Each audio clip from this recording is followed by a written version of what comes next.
1986-yili Nobel tinchlik mukofotiga erishguvchi Eli Wiesel Yahudi zo'r qirg'inchiligidan amon qoluvchi sifatida shu yili qurib chiqqan Eli Wiesel fondi yillardan buyon dunyo miqyosida kishilik huquq tafsandachiligi va qirg'inchilikqa qarshi kurashning avangardi bo'lib kelmoqda. 2024-yili 17 va 18 aprel kunlari Nyu-York shahrida chaqirilgan Uyg'ur irqiy qirg'inchiligini buzish temasidagi ilmiy muhokama yig'ini shu xil qo'llashning bir misoli sifatida vujudga chiqdi.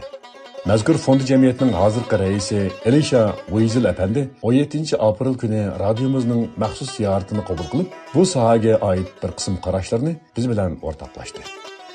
And I have a couple of questions. So we've been witnessing that the Ali Wiesel Foundation. Ko'p rahmat, Wiesel apandi.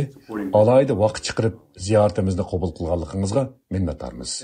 Biz yillardan buyon Ali Wiesel fondining Uyg'ur davosini o'xshamagan shakllarda qo'llab kelayotganligiga shohid bo'ldik. Sizlarning mushundaq qilishinglarga nima turtki bo'lyapti? This prominent foundation chose to support Uyghurs. Of course. It's really a question of serving the memory of my father, to be quite honest. My father strongly... Bu amaliyotda marhum atamni asıltadigan bir savol bo'ldi. Atam har qachon yordamga muhtoj bo'lguvchilarga eng zo'r darajada lozim bo'ladiganini, boshqalarning ular bilan bir safda turishi deydi. Chunki bu hol ziyonkashlikning qurbonlari duch keladigan tanholik tuyg'usini ozroq bo'lsa-mu yengiltishga qodir bo'la oladi. Yeni kelib atam hech qachon bu xil kurashlardan qo'rqib qolmaydi. U hayot musofasida ko'plagan zolim mustabidlarga qarshi jang qilishni tanlab olgan. Jumladan Bosniya musulmonlarga qarata insoniy muomala qilinishi uchun ko'p tirishgan. Keyin u necha 10 yillab Sovet ittifoqi bilan jang qildi. Jumladan Sovet yahudiylarining ko'chman bo'lib boshqa joylarga ketishi yoki ularning Sovet tavasida yahudicha turmush va o'z an'anasini davom qildirish uchun jiq kuch chiqardi. Ammo u shuncha qudratli mushtumzor bo'lgan Sovet ittifoqidan qo'rqib qolmagan. Bugun bo'lsa biz bu qimmat qarashlardan ham bayrilish bilan birga Uyg'urlarga nimalarning bo'layotganligidan xabardor bo'ldik. Bu ishlardan xabardor bo'lgan ekanmiz, endi buni bilmaydi ekanmiz demaymiz. Biz Xitoy kompartiyasidan qo'rqib qolmaymiz.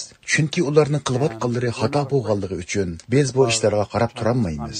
Agar biz dunyo xalqining, bo'libmi Amerika xalqining bu ishlarni ko'rib yetishiga bir kishilik asa qo'sha olsak, marhum atamning xotirasiga sharaf qushgan bo'lamiz. To get the American public in particular to see that, that's part of our role, and I think what we need to do in serving my father's memory.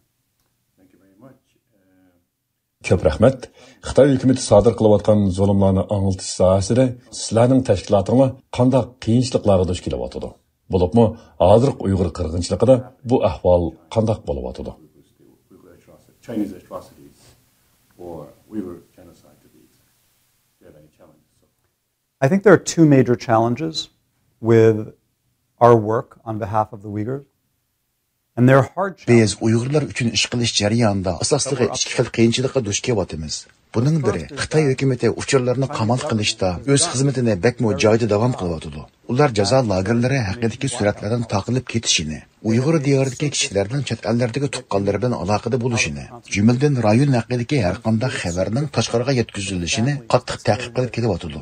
Agar g'arb axborot vositalari bu vaqtga tafsiliy uchurlarga ega bo'lolmasa, ular tabiiy holda bu ishlarni xabar qilmaydi. Shuning bilan bu ishlar yepiq qozon yepiq holatda degandek bo'lib qoladi. Dal shunday bo'lganligi uchun doktor Adrian Zenizga o'xshash mutaxassislarning bo'lganligi bizning ta'limimiz desakmi bo'ladi. Chunki ular oshkor bo'lib ketgan maxfiy hujjatlarni sharhlab, ularning nimalardan derak beradiganligini bizga jonliq tasvirlab berdi. Ikkinchi bir qiyinchilik bo'lsa, xalqaro cho'lponlarning diqqatini bu ishga jalb qilmaslikda ifodalanmoqda. Sudanda yoki Darfurda bu xildagi jinoyatlar sodir bo'lganda bir qism cho'lponlar bu masalaga qarata diqqatda bo'ldi. Ammo buning badaliga ularning keyingi filmlari Sudanda yoki Darfurda qo'yilmadi. Ularning millionlarcha oyoqlari bu joylarda setilmadi. Ammo Xitoy buningga o'xshamaydi. Xitoy dunyodagi eng chong bozor. Undaq bo'lmagandimi, uni hech bo'lmaganda dunyodagi ikkinchi chong bozor deyishga bo'ladi. Bu chong bozor cho'lponlarning yanchiqidagi dollarga g'oyat zo'r darajada ta'sir ko'rsatadigan bo'lg'achqa, bu hol bizni bakla qiynayotdi. All of a sudden it has a dollars and cents impact to celebrities, which makes it much harder. Now that their bottom line is at stake, it's much harder to activate them. Thank you very much. Thank you so much. So we've yesterday. Masalan, ilib esaq, tünügünki körgezme faaliyeti nahayet rangdar ve ma'nilik ötdi. Today's Bugünkü yığın üstellerimi acayip layılınıptı. Muşu qıldık faaliyetler arqılık sizler qandaq bir nişanga yetmekçi boluvatsızlar. especially for today's events, what are you aiming to achieve with these events?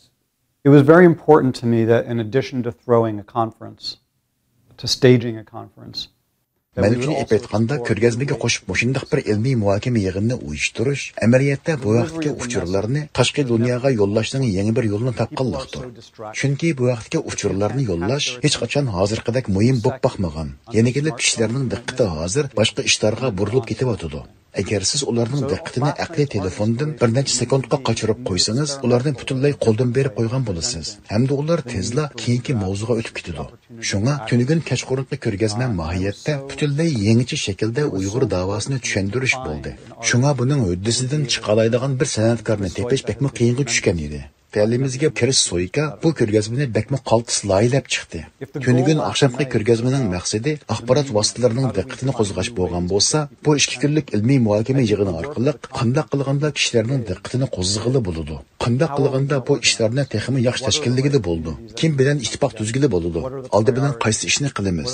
Kim bizga yordam qildi degandek bir qator savollarga javob izlaymiz. Uyg'urlar va yahudiylar o'xshashla o'z hikoyamizni so'zlashga muhtojmiz. Yana kelib bu hol hozir Uyg'ur jamoati uchun o'z qiyinchiligini hal qilish va olg'a qarab bir qadam elishdagi muhim bir mezgil. Biz hozir yordamga keldik. Shuningdek o'zimizning ularga ittifoqlash ekanligimizni namoyon qildik. Hozir bu jihatdagi hamkorlikni olg'a surish uchun vaqtga o'xshamagan sadolarni yuksaldirish bekmi muhim. we want to be allies. It's so important that Uyghur voices are central today in driving this dialogue. And yesterday, especially when you're giving the opening remarks in the Tünügün kechqurunqi echilish nutqida siz jazo lageri degan so'zni qo'llangandingiz. Hamda nima uchun mushundaq bir atalg'ini ishlatganligingiz haqida tushuncha berdingiz. Biz bo'lsak qirg'inchilik haqida so'zlashyapmiz. Eli Wiesel fondi irqiy qirg'inchilikni qanday sharhlaydi? and address the Uyghur genocide. Genocide was defined, I believe it was coined by Raphael Lemkin, shortly after World War II. It was defined as Yadımda qilishcha qirg'inchilik iborasini Rafael Lemkin tunji bo'lib, 2-Dünya urushidan keyin uzun o'tmay o'ttirga qo'ygan. Uningda bir millatni g'arazlik holda yo'q qilishning qirg'inchilik bo'lganligi ta'kidlangan. Sizlar hozir dal mushu xil yo'qotishga duch kelyapsizlar. Yolg'iz mushular emas. Kunigan kechqurun biz lager shohidi Zumrat Davudning og'zidan lagerlardagi majburiy tug'ilmas qilmitish qilmishi haqida angladik. Pesach bayrami kelayotgan mushu kunlarda Misrdagi yahudiylarning ayni vaqtda Firavunning zulmidan qochganligini aslakla kifoya qiladi. Ayni vaqtda Firavun yahudiylarni bostirishda ularning tug'ut nisbatini kontrol qilgan. Hozir bo'lsa Xitoy hukumatı Uyg'urlarni qirg'in qilishda dal mushu usulni ishga solib, ularning tug'ilish nisbatini cheklayotdi. Yana bir yoqdan olganda Uyg'urlarga xos bo'lgan an'anani yo'qotish va ularning davom qilmasligiga kepillik qilish uchun ularning oilasiga boshqa millat kishilarini majburiy o'rlashtiryotdi. Bularning hammasi qirg'inchilikning ta'biriga to'liq tushadigan hodisalardir. Paket shuki, hozir bu choralar ishga yarayotdi. Uyg'urlarning tug'ut nisbati zo'r darajada tuvallayotdi. Shunga bularning hammasi qirg'inchilikning ta'birlari hisoblandi. and in the actuality, how it's being realized, that for me is the two-part test that this is genocidal activity that we're seeing. So you've been, last year, your organization distributed Ko'p grants rahmat. to 3 O'tgan yili sizlarning tashkilotinglar 3 Uyg'ur Yes. tashkilotiga iqtisodiy jihatdan yordam berdi. Bu tashkilotlarni buni xushallik bilan qabul qildi. Uyg'urlarni qo'llash jihatda fondi jamiyatning qanday uzun mezgillik nishoni va strategiyasi bor. set in regards to its support for Uyghurs. I think we see this as the beginning of a partnership. Meningcha buni hamkorlikning boshlanishi deb qarash mumkin. Bu vaqtda keyingi qadamlik mablag' bilan ta'minlash masalasida qanday planlarning borligidan mening xabarim yo'q. Biz bugun terigan urug'larning kelgusida qanday maysalardan bo'lib yetilib chiqadiganligini, ulardan qanday ideyalarning borliqqa kelishini ko'rgimiz bor. Shu vaqtda biz hamkorlashuvchilar bilan ro'baro o'ltirib, keyingi qadamda nimalarni qilish haqida so'zlashamiz. Mundaqcha aytganda, bu bir tadrijiy ilgirlash jarayonidir. Buni amalga oshirish uchun Eli Wiesel fondi bu qurilishga mablag', vaqt va zehniy quvvatni sarf qilgan birdan-bir tashqi guruh bo'lanmaydi.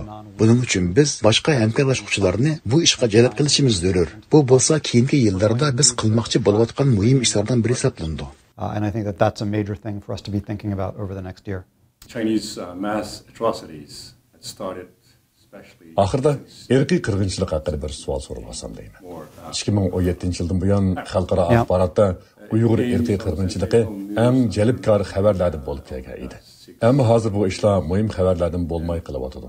U joydagi Uyg'urlarmi umidsizlikka mubtalo bo'lyotidi. Shundaq ahvolda tashqi dunyodan umid kutayotgan ashu mazlum xalqlarga nimalarni deyingiz bor? support or kind of message from outside the world. One of my father's favorite stories that he used to tell was of the wise man. Atam eng yaxshi ko'radigan ham ko'p qatimlab bizga aytib beradigan hikoyalarning biri shu edi. Uningda bir donishmand yoki odil zot, ya'ni Lut payg'ambar bo'lib, bu ishlarning Sodomda yuz berganligi Injilda bayon qilindi. Uningda aytilishicha, bu shaharning aholisi o'zlarining qabih gunohlari uchun vayron qilib etilgan. O'sha donishmand ko'p qatimlab shahar aholisiga "Sizning qilayotganlaringlar to'liq qabih qilmishdir" deydi. Ammo shahardagilar uni mazoq qiladi, haqoratlaydi, dushkalaydi yoki unga popoza qilib, nasihatchilikdan voz kechishni targ'ib qiladi.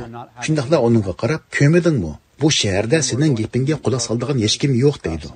Ammo qissaning oxirida bo'lsa donishmand bir zamonda kishilar qilishga tegishli bo'lgan to'g'ri ish shu bo'lganki, men ularning men degandek qilishni umid qilgan edim. Ammo hozir shuni tushunib yetdimki, men jazman o'zim uchun bo'lsa-mu, o'zim aytgandek qilishim hamda bu ishlar to'g'risida bor ovozim bilan vazxonlik qilishim kerak. Bo'lmasa, menmi shu ziyon tortqushlarning qatorida bo'lib qolaman deydi. Shunga bu hikmatga ishonganlar umidsizlik ichida bo'lishimizdan qat'iy nazar hech kimning quloq solmayotganligini bilgan holatdami bu haqda so'z qilishdan to'xtamasligimiz lozim. Even if it feels hopeless, even if it feels like nobody else is listening, we have to continue and we have to spread this message. Thank you so much for your time. Thank you. It's my pleasure. Thank you so much.